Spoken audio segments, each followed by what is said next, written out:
que son hechos o actos jurídicos, porque vamos a ver que no todos los modos de extinguir las obligaciones dicen relación con actos, sino que también con hechos jurídicos.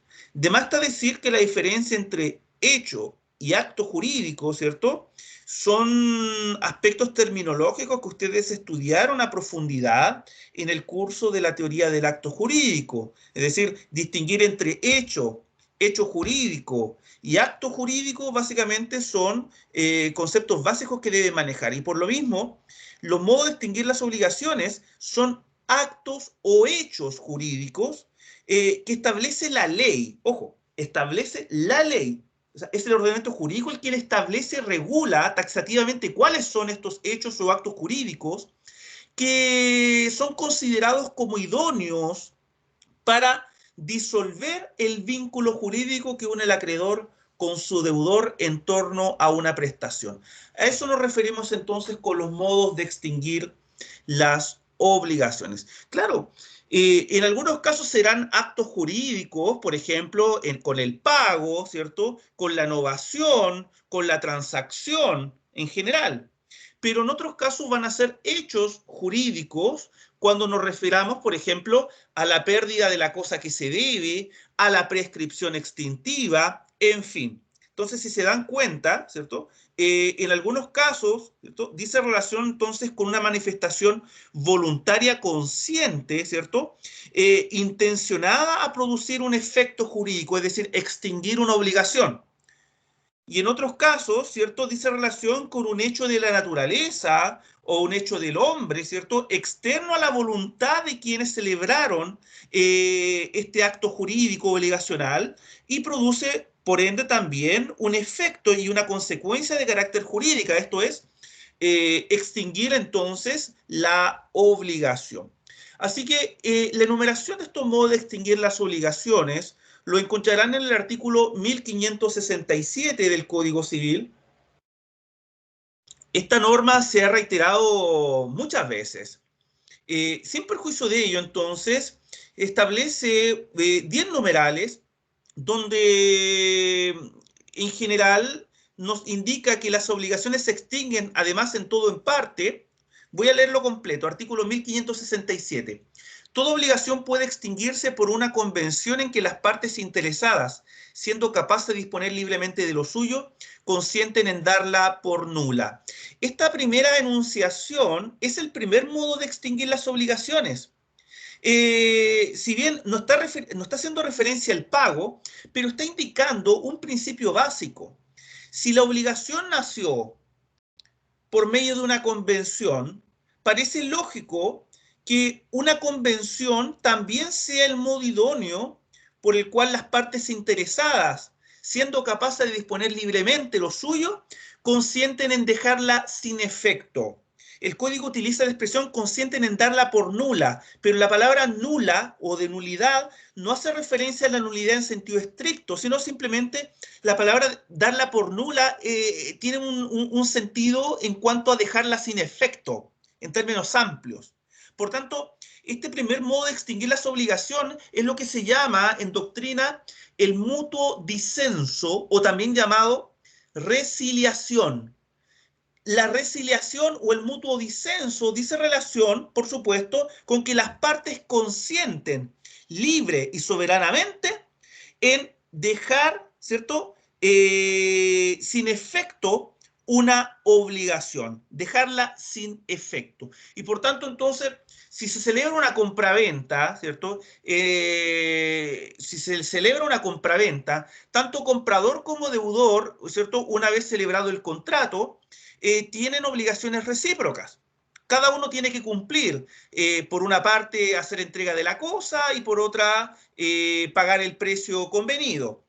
Pero puede ocurrir que estas partes se juntan un día y dicen, ¿saben qué? Se ponen de acuerdo y llegan a la conclusión de que mejor van a dejar sin efecto tanto el contrato como las obligaciones que nacen de este, porque finalmente ambos se arrepintieron de llevar adelante la ejecución de dicho contrato y por tanto ambos se arrepintieron entonces de ejecutar las prestaciones recíprocas y por ende entonces celebran un nuevo pacto en el cual, ¿cierto?, consciente y libremente, ¿cierto?, dejan sin efecto sus obligaciones recíprocas. Y hasta ahí entonces llegó, ¿cierto?, la vida del contrato de compraventa y las obligaciones que emanaron de este.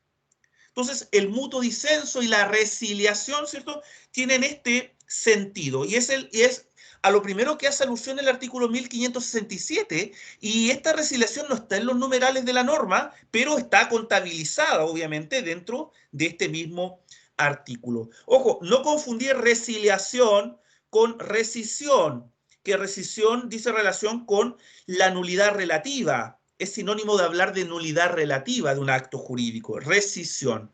Tampoco confundir con resolución, porque la resolución dice relación con la extinción de una obligación, ¿cierto?, ante la llegada, ¿cierto?, o verificación de una condición resolutoria.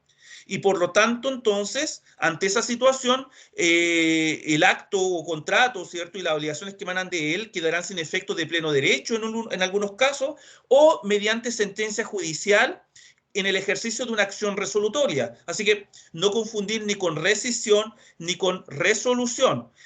Tampoco confundir con revocación, puesto que es la forma por la cual se pone fin a un contrato de manera unilateral. Y esto es excepcional.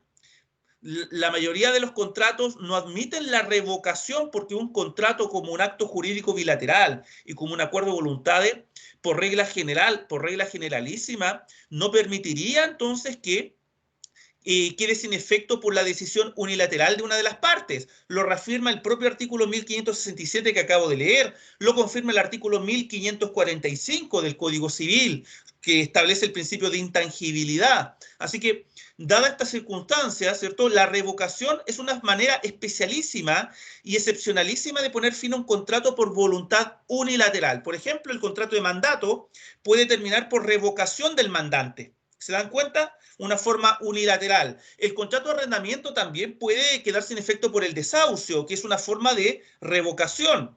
El contrato de trabajo también tiene el despido por parte del empleador y la renuncia por parte del trabajador. Por tanto, también pueden ponerse fin de forma unilateral. Es muy excepcional la forma que el contrato, que un contrato y que las obligaciones que emanan de este lleguen a término de forma unilateral, pero sí existe esa posibilidad.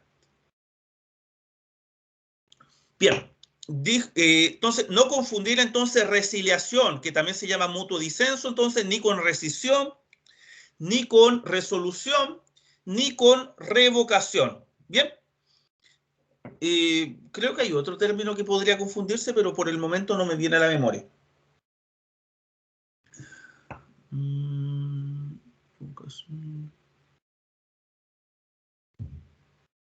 No, creo que por lo menos son los términos que a lo mejor podrían llevar a confusión.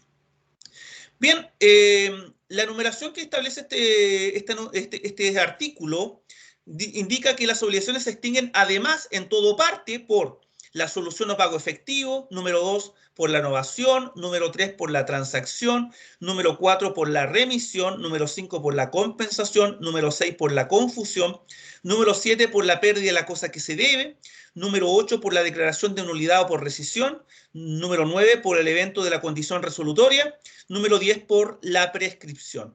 Básicamente, en el texto que les entregué están tomadas todos estos numerales, salvo dos que están presentes. La nulidad, que se refiere a la nulidad absoluta, o la rescisión, es decir, el número 8, porque el estudio de esa causal de ineficacia del acto jurídico lo estudiaron precisamente en el curso que trataba de la teoría del acto jurídico, así que nos vamos a remitirnos nuevamente a lo ya estudiado. Y el número 9, que es por el evento de la condición resolutoria, pues bien, todo lo que dice en relación con la condición resolutoria, ustedes también lo estudiaron muy bien cuando estudiaron las obligaciones sujetas a modalidad. Y ahí estudiaron la condición resolutoria ordinaria, condición resolutoria tácita, pacto comisorio, en fin. Todos esos efectos entonces ya fueron estudiados. Todo el resto están considerados entonces en el texto. Sin perjuicio de ello, esta enumeración del artículo 1567 no es taxativa, puesto que existen otros casos donde las obligaciones pueden extinguirse.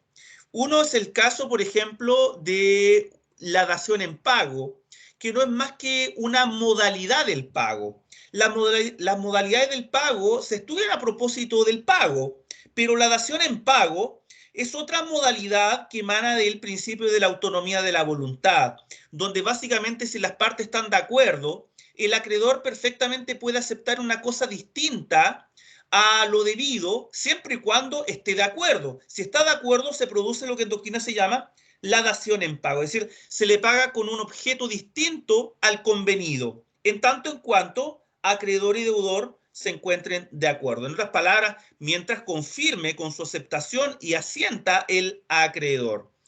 El plazo extintivo tiene también el efecto de poner fin a la obligación, al igual que la condición resolutoria tácita. El plazo extintivo también, entonces, tiene esta consecuencia. En tercer lugar, podemos establecer la muerte del acreedor o del deudor, porque la muerte también, por regla general, ojo, por regla general, la muerte no pone fin a las obligaciones, ¿sí?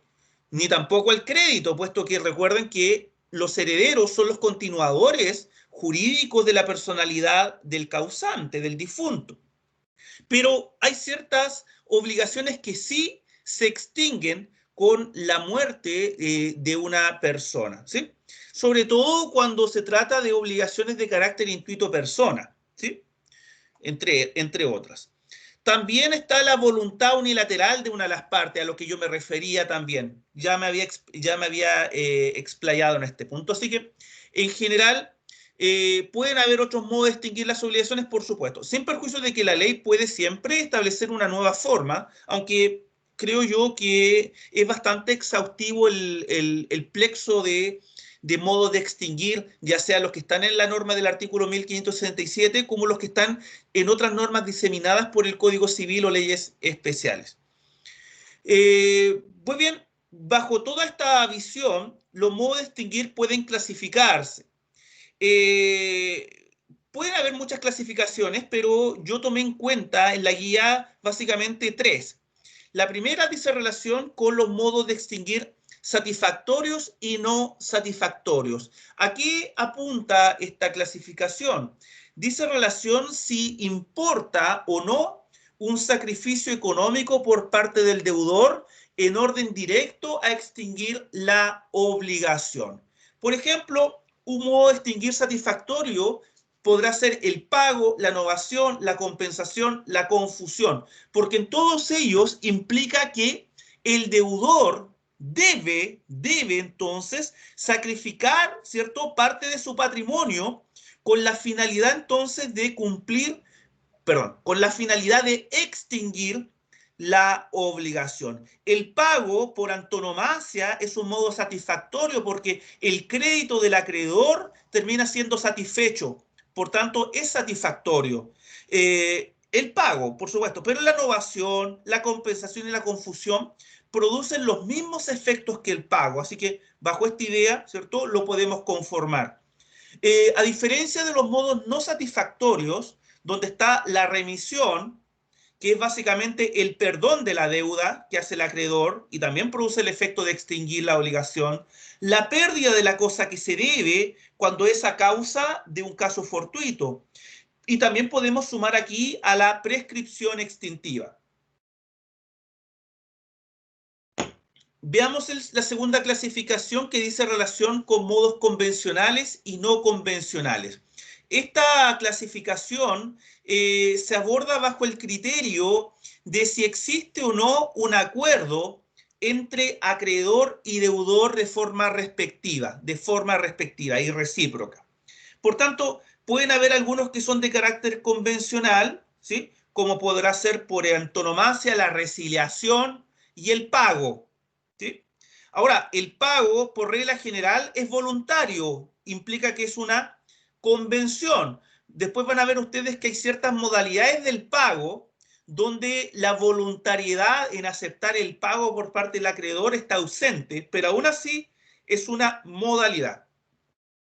Otra forma convencional es la transacción, porque es un contrato, y la novación, porque también es un contrato y una forma de extinguir las obligaciones. Así que, en general, convencional implica que hay un acuerdo de voluntades para poder extinguir la obligación. A diferencia de los no convencionales, donde está el pago, pero el pago por consignación, que es una modalidad especialísima del pago, que es ante la renuencia, ¿cierto?, del acreedor a aceptar el pago, es posible entonces que el pago se consigne ante un tercero según las formas y condiciones que establece la ley. Por tanto, el pago por consignación es una modalidad del pago muy específica donde es de carácter no convencional. La prescripción extintiva, la pérdida de la cosa que se debe, son también carácter no convencional. Por último, la clasificación que vamos a ver es la que distingue entre modos directos e indirectos. Este criterio dice relación a si el hecho o acto produce de forma inmediata o consecuencial la extinción de la obligación de forma respectiva. Con los modos directos no tenemos duda de que el pago, la novación, la compensación, ¿cierto?, vienen a extinguir de manera directa, ¿cierto? Porque estos modos de extinguir producen, ¿cierto?, consecuencialmente entonces este efecto. Pero existen modos indirectos, como puede ser la nulidad o la resiliación.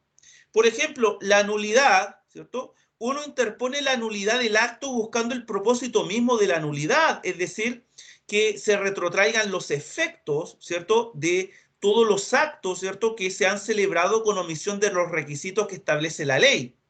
Ahora, con ocasión de la nulidad, se extingue la obligación. ¿Sí? ¿Se dan cuenta? Bajo esa idea. Por tanto, por regla general, los medios directos, ¿cierto?, van a ser lo común. Y los medios indirectos, por tanto, son situaciones donde a propósito de una determinada situación, a propósito entonces de una determinada declaración, ¿cierto?, se produce consecuencialmente, ¿cierto?, de forma indirecta, la extinción de la obligación. Así que con toda esta introducción que les he mencionado, me interesa saber, ¿cierto?, si tienen alguna duda o referencia o reflexión sobre lo que se haya mencionado, o quienes hayan leído y estudiado a estas alturas ya este último texto, lo pueda hacer presente, por favor.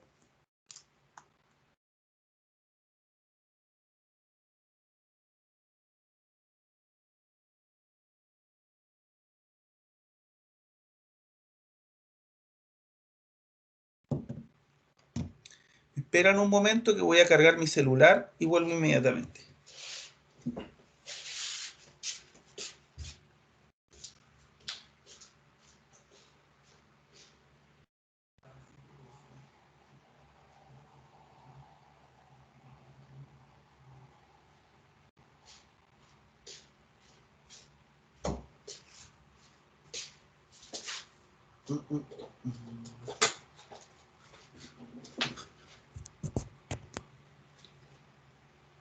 Bien, estaba enchufando mi celular porque le queda 5% de vida. Así que, bien, ¿me perdí de algo? Creo que no. Ya, aprovechen que son 10 participantes en esta reunión, así que cada uno puede hacer las consultas que estime pertinentes. Si algún término o expresión del texto no les llama la atención. Eh, a ver, en general, si se dieron cuenta, la gran, el gran, a ver, ¿cómo le digo? El pago, que es el primer modo de extinguir las obligaciones, sin perjuicio que ya expliqué que está imbuida aquí también la resiliación, ¿cierto? Así que, pero el pago en el texto abarca básicamente desde las primeras páginas hasta, estoy revisando,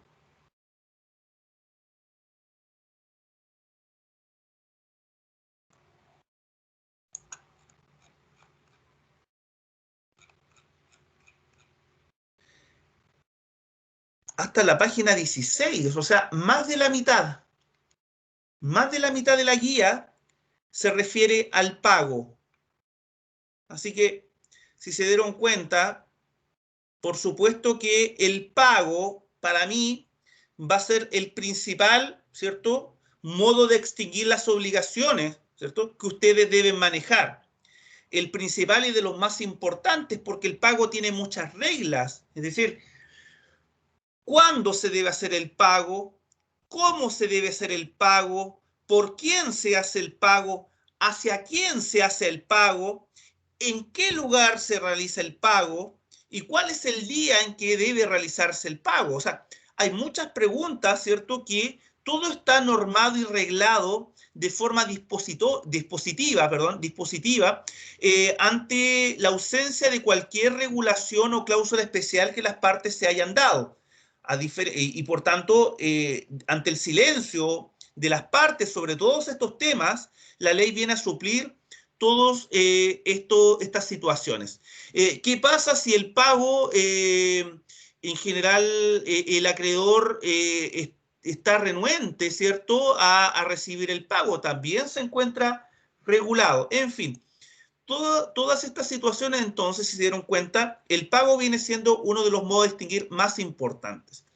Pero también, junto con el pago, en la futura profesión, ¿cierto?, para la cual están estudiando, también tienen que enfrentarse ante situaciones muy técnicas, donde cuando ustedes demanden el pago, probablemente la contraparte se va a excepcionar interponiendo un modo de extinguir las obligaciones, que es la prescripción. Por tanto, la prescripción es importantísima, ya sea porque deben manejarla muy bien para saber si procede o no procede la prescripción cuando se lo pongan como excepción ante una acción judicial.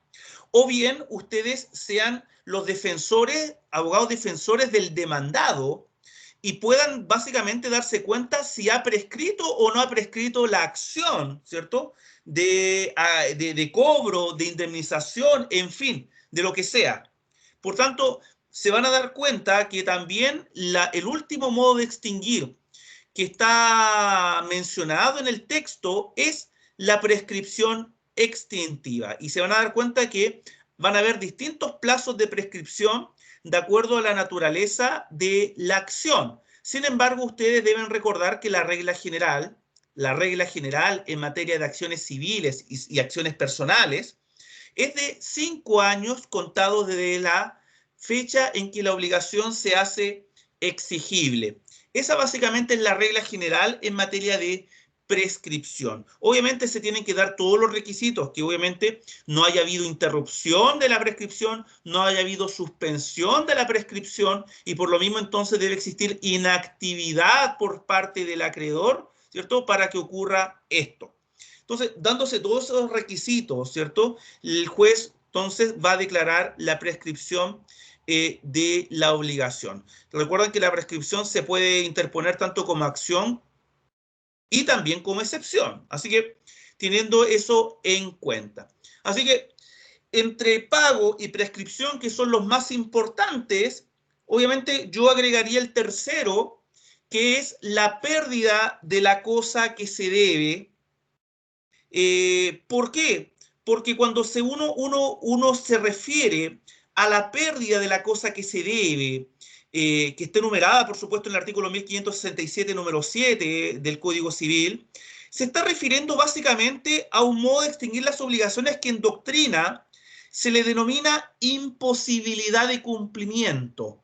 Porque si uno lee la norma, la pérdida de la cosa que se debe, pareciera ser que únicamente se está refiriendo a obligaciones de dar, ¿sí? Pero no, es en general a cualquier imposibilidad, ¿cierto?, que entorpezca de modo absoluto el cumplimiento de la obligación. Y si esta imposibilidad de cumplimiento se debe a causa de fuerza mayor o caso fortuito, pues bien, se va a producir entonces el modo de extinguir la obligación. ¿Y por qué? Porque efectivamente es importante, porque esto debe entonces engarzarse con el estudio del caso fortuito y la fuerza mayor. Tiene que encauzarse también con la teoría de los riesgos para ver quién soporta el riesgo y el gravamen cuando se extingue una obligación, ¿cierto?, por imposibilidad de cumplimiento a causa de caso fortuito. ¿Quién asume el riesgo? ¿Qué tipo de obligaciones, cierto, cuando se trata de entregar una cosa, es la que importa aquí? Si se trataba de una obligación de género o una obligación de especie o cuerpo cierto. ¿A cuál alude la norma? En fin, todas esas vicisitudes. Si el deudor se encontraba en mora en el momento que acontece el caso fortuito, ¿cambian los efectos? ¿Son efectos distintos? Bueno, todos esos elementos se conjugan en los modos de extinguir las obligaciones. Por tanto, si pensaron que no iban a ver nuevamente el tema de la teoría de los riesgos, el tema de la mora del deudor, el tema de la responsabilidad o de indemnización, bueno, aquí se vuelve a ver. Y obviamente tienen que manejar, ¿cierto? Saber cuándo es caso fortuito y cuándo no, cuándo responde el deudor y cuándo no. Lo normal es que si hay imposibilidad de cumplimiento, es decir, la cosa perece, la cosa que se tenía que entregar, el cuerpo cierto perece, pero fue por causa de fuerza mayor o caso fortuito, lo normal es que se extingue la obligación y el deudor no contrae responsabilidad alguna, es decir, no debe indemnizar en ningún sentido al acreedor. Y por tanto, si se dan cuenta, el riesgo de la pérdida de la cosa o de la imposibilidad de cumplimiento se traslada por regla general al acreedor, sobre la base entonces que se trataba de una especie o cuerpo cierto que es irreemplazable. Por tanto, por lo normal va a ser con esto. El género sabemos que no perece, por tanto siempre podrá reemplazarse una cosa por otra de calidad, ¿cierto?, a lo menos mediana, siendo del mismo género. Así que no habría problema con las obligaciones de género y obviamente el riesgo ahí siempre lo asume el deudor. Entonces, todos esos elementos tienen que ustedes compatibilizar. Por tanto, en mi opinión, en niveles de importancia, ¿cierto? Está el pago, la prescripción, la pérdida de la cosa que se debe. Ahora, es importante también que el estudio de la compensación, ¿cierto? De la compensación y la novación, porque son modos de distinguir que, si bien tienen una menor influencia, pero sobre todo la compensación, en su momento habíamos estudiado, ¿cierto? Habíamos hecho referencia, que se refería a un doble pago abreviado, es decir, se anulan las obligaciones en su monto a restar menor. Así, por ejemplo, si A y B son acreedores recíprocos, pero A debe 100 y B debe 30, ¿sí? Entonces, por la compensación y el solo ministerio de la ley, ¿cierto? Y el solo ministerio de la ley se va a entender de que se extingue una obligación. ¿Cuál? La menor, en todo el monto a restar. Por tanto, si A debe 100 y B debe 30, el resultado va a ser que únicamente A va a deber 70, porque obviamente 100 menos 30 es 70. Se anulan las obligaciones en su monto a restar. Básicamente a eso alude la compensación y la ley establece obviamente requisitos para la compensación y uno de ellos no tienen que olvidarse a propósito de las obligaciones naturales y es que ambas obligaciones deben ser actualmente exigibles.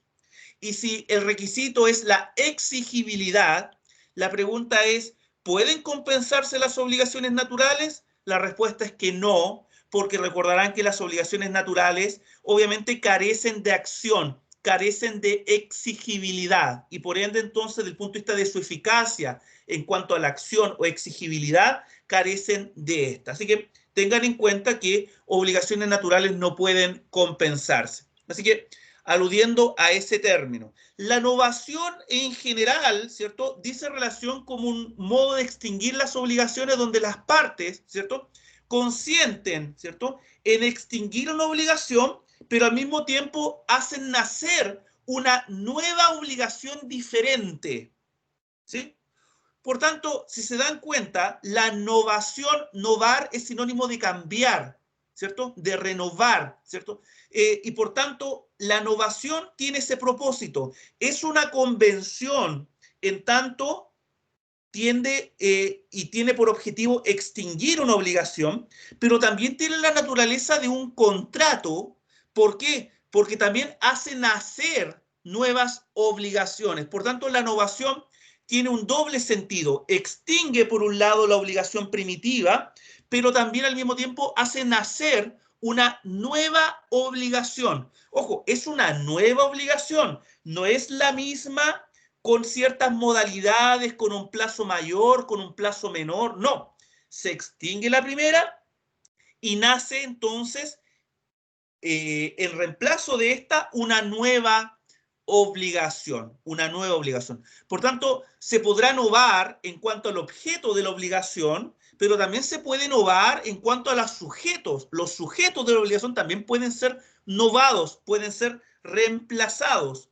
Así que tengan en cuenta entonces que puede haber una novación objetiva en cuanto al objeto, pero también puede haber una novación subjetiva en cuanto a los intervinientes, ¿cierto? O quienes habían sido parte de la obligación primitiva. Así que con eso obviamente dice relación, ¿cierto?, con la situación. Cuando se refieren a la confusión como un otro modo de extinguir las obligaciones, estamos haciendo básicamente referencia a que las calidades de acreedor y deudor se funden en una misma persona.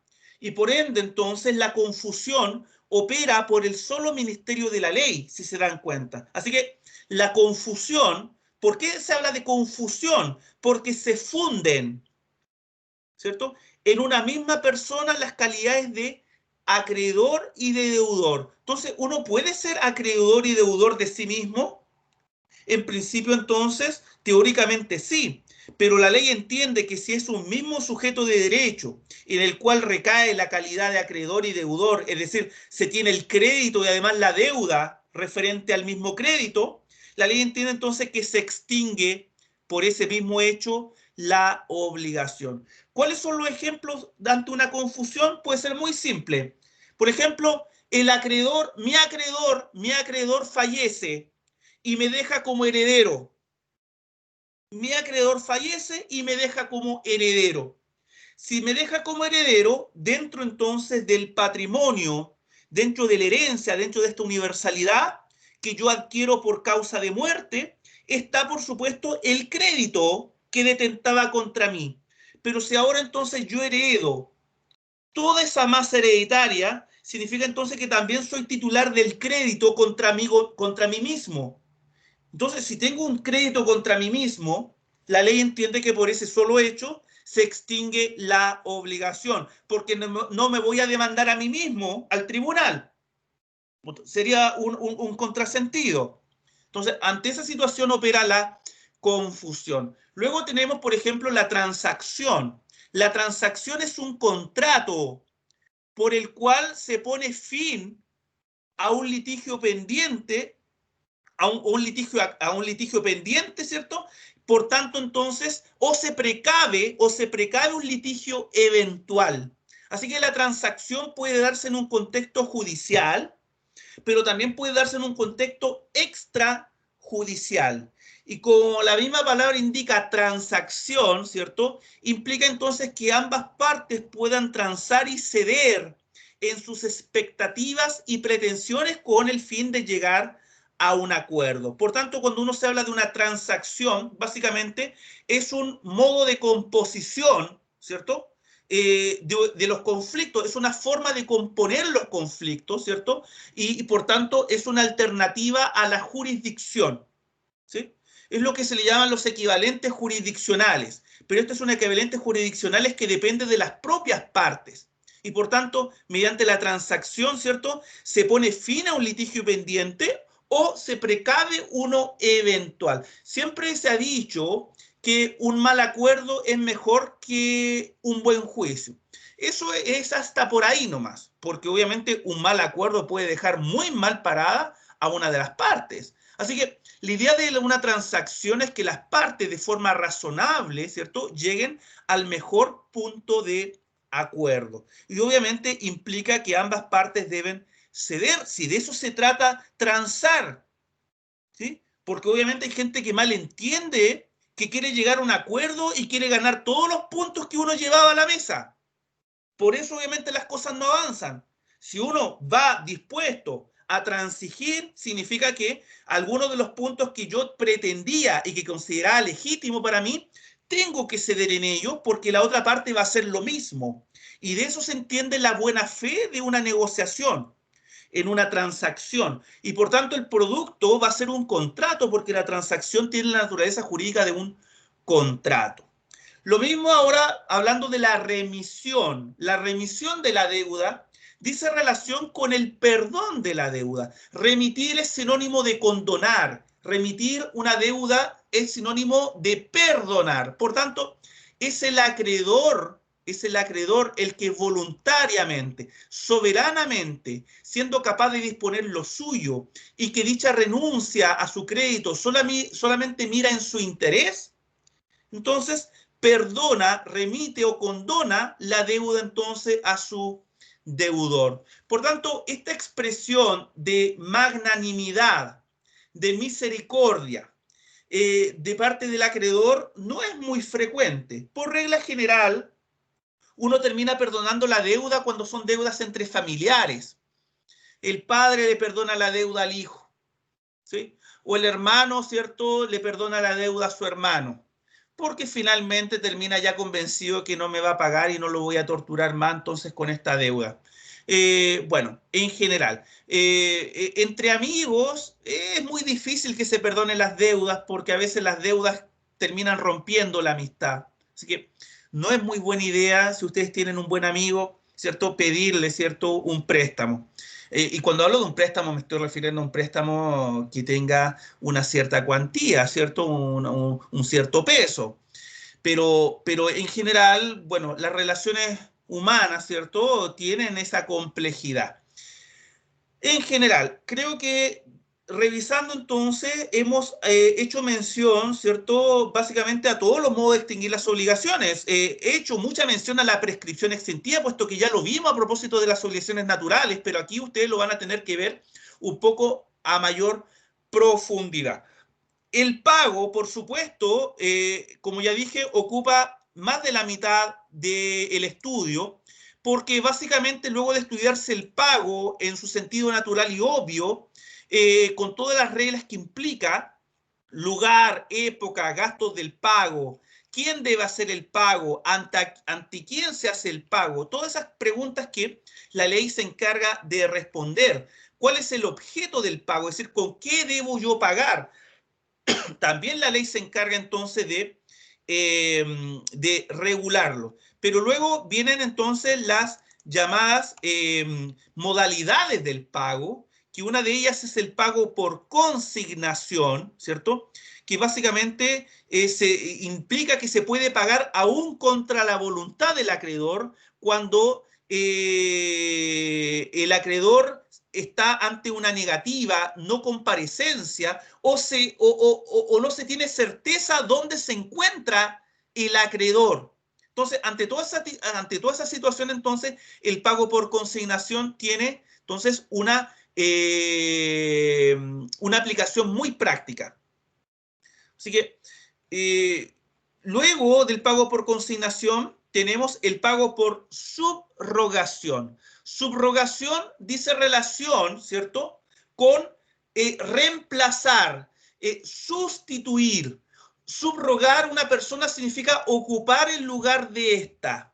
Y por ende, entonces, el pago con subrogación, entonces, implica, ¿cierto?, una subrogación de carácter personal. Existen dos tipos de subrogaciones: subrogación real, es decir, cambiar un bien por otro, y la subrogación personal, es decir, cambiar o sustituir una persona por otra, ocupar el lugar jurídico de una persona por otra. ¿Para efectos de qué? Obviamente para efectos del pago.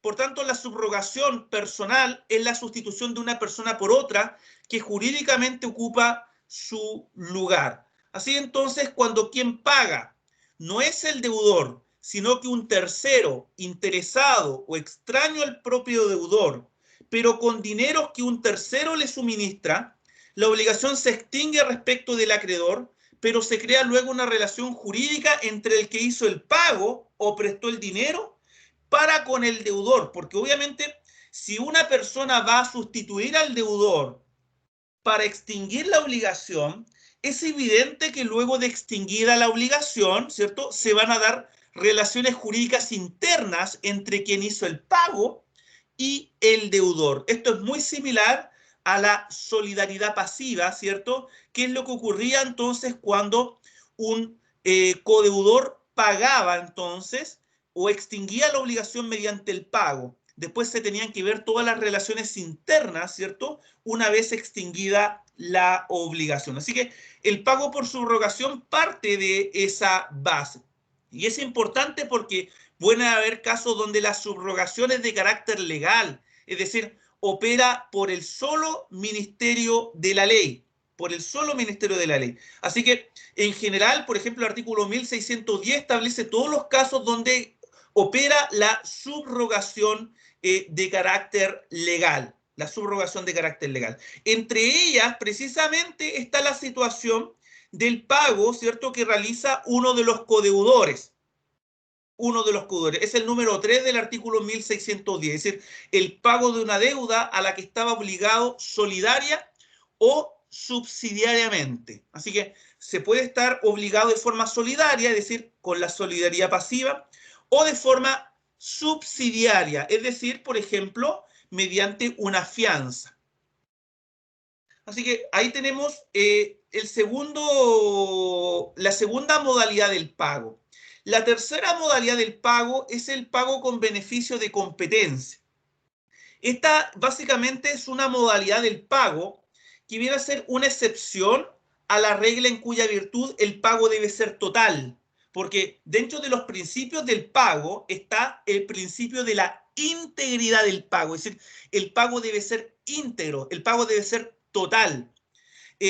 Por tanto, entonces, junto con otros principios del pago, la identidad del pago que se debe pagar con la misma cosa con la cual se combinó, o sea, principio de integridad del pago, principio de identidad del pago, y está el principio de indivisibilidad del pago, o sea, que el pago se hace de una sola vez. Por regla general, el pago es de carácter indivisible, a menos que las partes hayan pactado una forma parcializada de pagar. Bien, pero por regla general el pago entonces es íntegro, ¿sí? Es íntegro, el pago es total, que es lo mismo, luego el pago es idéntico, hay principio de identidad, el pago, por último, es indivisible, y también hay que decir que el pago es oportuno, se hace en el momento que corresponde. Así que el pago con beneficio de competencia es una excepción al principio de integridad del pago, porque el pago debe ser total, y el acreedor no está obligado a recibir un pago parcial.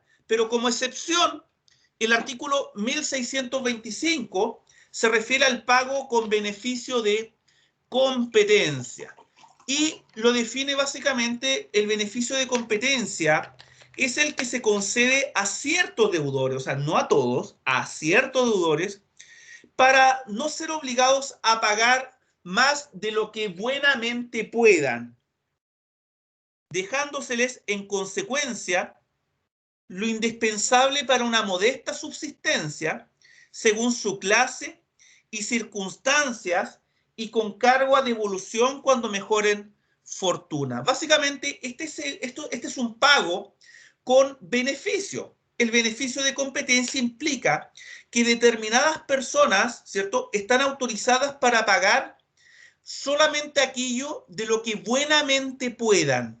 O sea, aquí no estamos ante la excepción de las cosas inembargables que aplica para todos los deudores.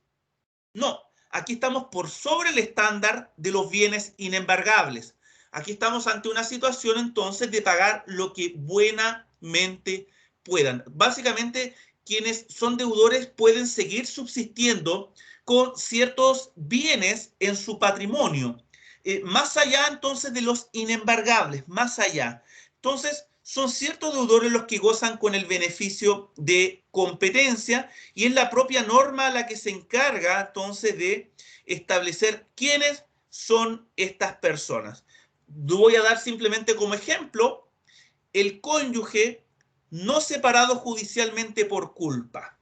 Porque hay dos formas de separación judicial. Una es por culpa, es decir, por infracción de los deberes al matrimonio, y otra separación judicial que es por el mero cese de la convivencia. Entonces, quienes se encuentran separados judicialmente tienen un estado civil, que es el estado civil de separado judicialmente, pero no se ha roto completamente el vínculo matrimonial, por tanto existe ahí un cierto vínculo a medias, un poco etéreo, pero aún así la ley permite que el cónyuge no separado judicialmente goce del beneficio de competencia.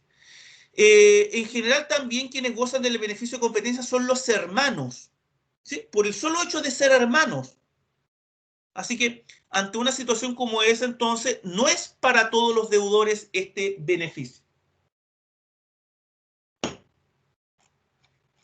Bien, existe dos modos más o dos modalidades más, que uno es el pago con cesión de bienes. Básicamente la cesión de bienes consiste en el abandono voluntario que el deudor hace de todos los suyos a su acreedor o acreedores, cuando a consecuencia de accidentes inevitables no se haya en estado de pagar sus deudas. Es una especie entonces de pago, pero donde de modo voluntario el deudor cede todos sus bienes, todo lo que tengo, ¿cierto? Por lo menos todo lo que tengo a simple vista, a sus acreedores, acreedor o acreedores, ante circunstancias donde por situaciones de carácter inevitable, ¿cierto? Entra en un estado, ¿cierto?, de cesación de pago. Así que básicamente la doctrina ha expresado sobre este tema que mediante la cesión de bienes no se hace una transferencia de la propiedad ni se constituye un pago en estricto rigor, sino que se hace una provisión para pagar y con ella solo se atribuye la facultad para que se pueda disponer de sus bienes o de sus frutos. Así que tiene un fundamento bastante interesante este pago por cesión de bienes que regula el Código Civil en el artículo 1614.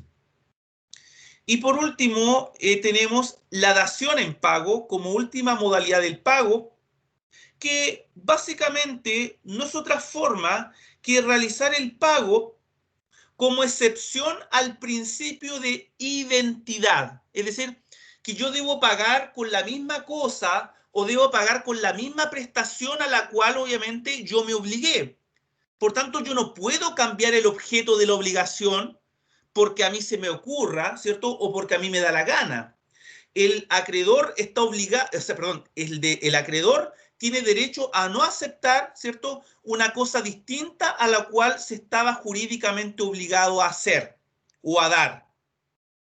Por tanto, el principio general de la identidad del pago se rompe excepcionalmente por un principio que es mucho más importante, que es el principio de la autonomía de la voluntad. Y por tanto, las partes son libres si el acreedor consiente en aceptar una cosa distinta, pues bien, eso no está prohibido en tanto en cuanto el acreedor así, ¿cierto?, lo consienta, lo asienta, lo acepte. Por tanto, entonces, no tiene mayor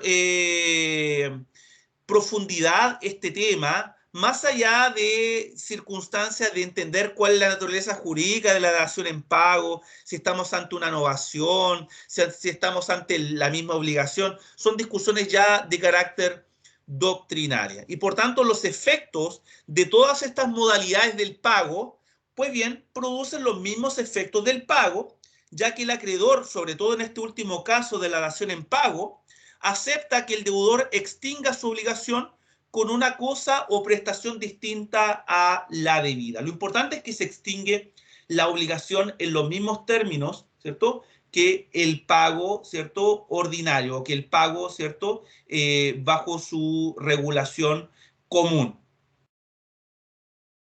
Con esto, entonces, doy por cerrado el estudio del curso de las obligaciones y obviamente ustedes tendrán que repasar, ¿cierto? Releer tanto el texto de los efectos de las obligaciones como el texto de los modos de extinguir las obligaciones. Yo le aconsejo que profundicen, si le quedan dudas, en los libros, manuales o tratados de derecho civil que tratan de las obligaciones, ¿sí? Así que está el tratado del profesor René Aveliuk, que trata sobre las obligaciones, sin perjuicio de que en Biblioteca y los Recursos Digitales están también la teoría de las obligaciones del profesor Mesa Barro, del profesor Gonzalo Figueroa Yáñez, del profesor Ramos Paso, en fin. Pueden obviamente consultar obviamente esta bibliografía, sin perjuicio de que yo les dejé entonces el material docente en esta propia aplicación Team para que todos la puedan descargar de hace más de una semana, sobre todo esta última guía. Bien, como ya saben entonces la prueba es el día lunes 25 y la hora va a ser al mediodía para que sea básicamente al mismo horario que la prueba pasada. Por tanto, este lunes 25 al mediodía, mediante plataforma Moodle, va a haber una pestaña que va a indicar la segunda evaluación. Así que esto mismo yo lo voy a reiterar ahora en el chat del curso, simplemente para que lo tengan presente. Bien, si hay alguna duda, reflexión, observación, si no hay, damos por cerrado entonces la última clase del semestre y obviamente yo les deseo a todos que puedan aprobar este curso, ¿cierto? Sin mayores problemas para que nos podamos ver en el curso que viene a continuación, que es sobre la teoría general del contrato, que es un curso bastante bonito, ¿cierto? A quienes les interesen los aspectos conceptuales y teóricos de todo, de esta fuente de las obligaciones tan interesante que es el contrato. Así que tenemos un semestre completo para hablar del contrato en todas sus dimensiones. Bien, si no hay dudas, consultas, vamos a dejar la clase hasta aquí entonces, deseándole entonces éxito entonces en sus exámenes y pruebas finales. Gracias, profesor. Que estén muy bien, tengan bonito fin de semana también.